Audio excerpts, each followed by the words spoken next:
Hello my people, j'espère que vous allez bien. Bienvenue dans ce nouvel épisode du podcast MOQ, le podcast qui t'aide à créer des produits qui cartonnent, mais aussi à élever ton niveau business. Si tu ne me connais pas, moi c'est Paul Guérin et je suis le créateur de La Boîte à Fournisseurs, une agence qui aide les très petites entreprises à trouver des fournisseurs fiables en Europe, mais également à créer des produits qui cartonnent. Donc on les accompagne dans le développement et la création de leurs produits de A à Z. Avant de commencer cet épisode, je vais te demander de nous aider à faire grandir cette chaîne en t'abonnant si tu aimes cette vidéo et si tu as appris des choses et de la partager, mettre un like également et la partager à quelqu'un qui pourrait en avoir besoin, quelqu'un à qui ça pourrait servir. Ce serait dommage de garder ce type de contenu uniquement pour toi. Alors dans ce nouvel épisode, on va parler de sourcing parce que le sourcing et la recherche de fournisseurs, c'est une douleur pour énormément d'entrepreneurs qui souhaitent lancer leurs produits. Tous les jours, on a des prospects et des clients qui viennent nous voir, qu'on accompagne dans cette recherche-là, et on se rend compte qu'ils font énormément d'erreurs. Et c'est pour cette raison-là qu'ils galèrent, qu'ils passent 1 mois, 2 mois, 3 mois, des fois 6 mois. Des fois, en fait, ils galèrent tellement qu'ils abandonnent le projet. Et c'est à ce moment-là qu'ils pensent à une entreprise comme la boîte à fournisseurs. Et c'est dommage d'attendre 6 mois pour le faire. Alors, dans cet épisode, je vais vous donner la checklist que vous devez faire avant de contacter un fournisseur. Parce que je pars du principe que lorsque vous contactez un fournisseur, c'est 80% de préparation et 20% d'action. D'accord? 80% de préparation et 20% d'action. Et je vais vous donner les 80% de préparation qui vont être indispensables pour qu'un fournisseur en fait puisse vous répondre, comprendre ce que vous voulez et vous donner ce que vous lui avez demandé. Alors ça se décompose en 6 secteurs, en 6 scopes. D'accord? Le premier scope de la checklist que vous devez cocher, c'est est-ce que mon idée ou mon projet et mon projet sont clairs. Et qu'est-ce qui est inclus dans ce scope-là? C'est par exemple l'étude de marché. Est-ce que j'ai fait une bonne étude de marché? Est-ce que j'ai vraiment regardé ce qui se passe sur le marché? Quels sont mes concurrents? Qu'est-ce qu'ils font bien? Qu'est-ce qu'ils font moins bien? Est-ce que j'ai étudié ma cible? Est-ce que j'ai choisi la bonne cible? Est-ce que j'ai étudié vraiment quel est leur besoin, quel est leur pain, quelle est leur douleur? Est-ce que le problème que je veux résoudre existe vraiment ou je ne l'invente pas? D'accord? Et ça, vous êtes obligé d'aller au contact de votre cible. La troisième chose, c'est est-ce que j'ai confirmé justement cette cible-là, ce besoin? Est-ce que ma proposition de valeur est correcte? Est-ce que ma proposition de valeur est claire? C'est-à-dire que mon futur consommateur ou le fournisseur que je vais consulter va comprendre exactement quelle est la finalité de mon produit, quel est le résultat qu'il doit apporter par la suite. C'est ça la proposition de valeur. Donc, dans la première étape, dans le premier scope, c'est est-ce que votre idée, votre projet sont clairs. Donc, avec l'étude de marché, l'étude de la cible, la proposition de valeur claire. Ensuite, on passe au second scope. Le second scope, ça va être la partie réglementation. Surtout si vous êtes dans des secteurs comme la food, la cosmétique, la parfumerie, la beauté en général, vous devez énormément regarder la réglementation parce que dans la réglementation, il y a des choses qui sont proscrites.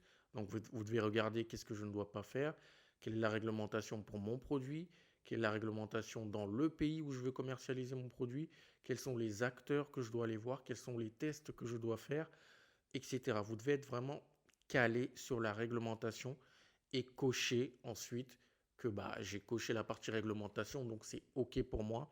Ça, c'est le second scope de la checklist. Le troisième scope de la checklist, ça va être la partie produit. D'accord? Ça va être la partie produit, c'est-à-dire est-ce que j'ai choisi le bon produit? Est-ce que mon produit est clair? Et quand je dis clair, ça va être par exemple, est-ce que mes caractéristiques fonctionnelles sont bien claires? C'est-à-dire qu'est-ce que mon produit doit apporter? Est-ce que mes caractéristiques techniques sont claires? C'est-à-dire est-ce que j'ai choisi les bons ingrédients?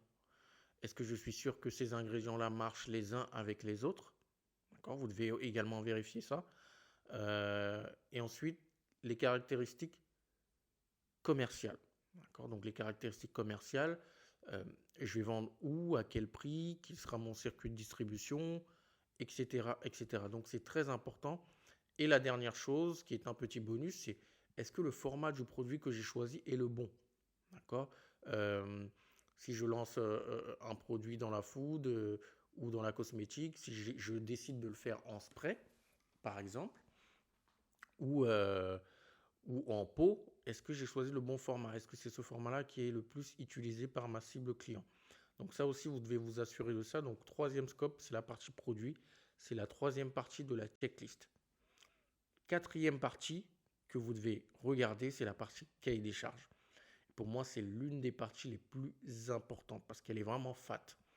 Et si vous n'avez pas fait les trois étapes précédentes, ce sera très compliqué de faire cette étape-là du cahier des charges, sachant que si votre cahier des charges n'est pas clair, vous ne savez pas ce que vous voulez, aucun fournisseur ne va perdre du temps avec vous, je vous assure.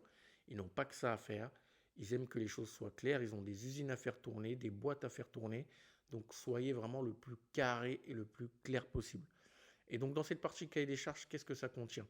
Ça contient déjà la description de votre entreprise. Donc dites clairement ce que vous faites. Qu'est-ce que votre entreprise fait? Qu'est-ce qu'elle veut créer? Pourquoi vous contactez et avez besoin du fournisseur? Ensuite, vous devez avoir tout ce qui est, bien évidemment, caractéristiques techniques, on en a parlé juste avant. Lieu de commercialisation, quelle est votre cible? Ensuite, quelles sont les quantités que vous voulez commander chez le fournisseur? Votre packaging, vous devez mettre, et quel type de service vous voulez également chez le fournisseur. Est-ce que vous voulez que ce soit ce qu'on appelle du full service, c'est-à-dire que le fournisseur s'occupe du produit, mais également du packaging, ou est-ce que vous voulez que ce soit, il s'occupe juste du produit et vous derrière vous vous occupez du packaging. Donc ça, c'est également quelque chose que vous devez savoir. Et dernière chose et pas des moindres, le prix target, c'est-à-dire à quel prix je veux faire fabriquer mon produit au maximum ou à quel prix je veux le faire acheter chez le fournisseur.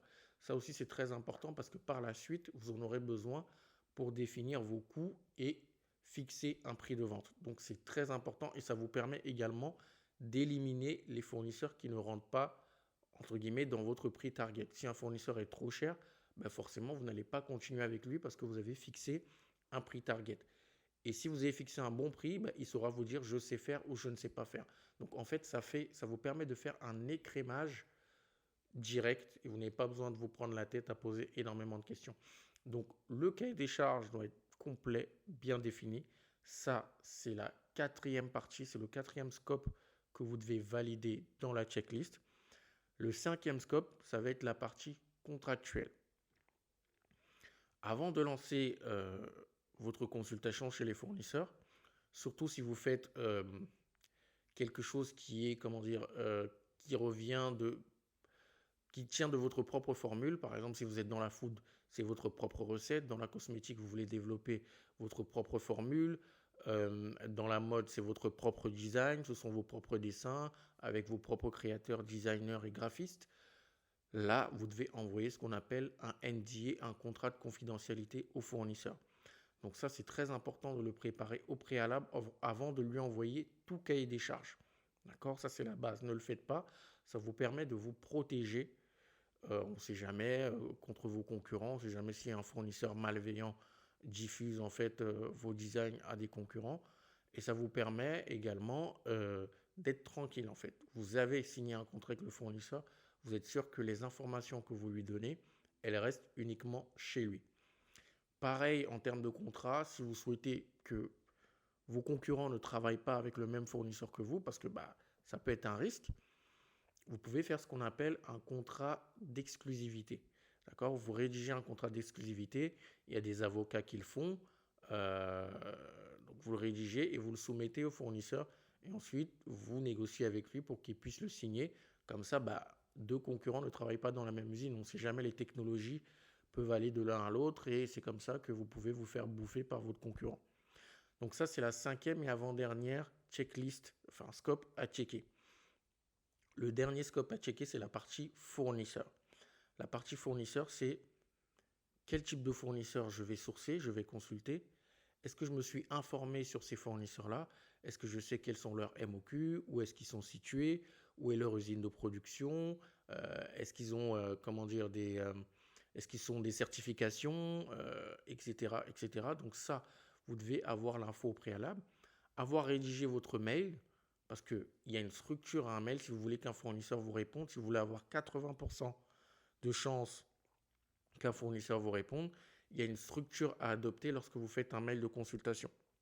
Mais ça, on en parlera dans un prochain épisode où je vous donnerai la structure que moi j'utilise lorsque je contacte les fournisseurs.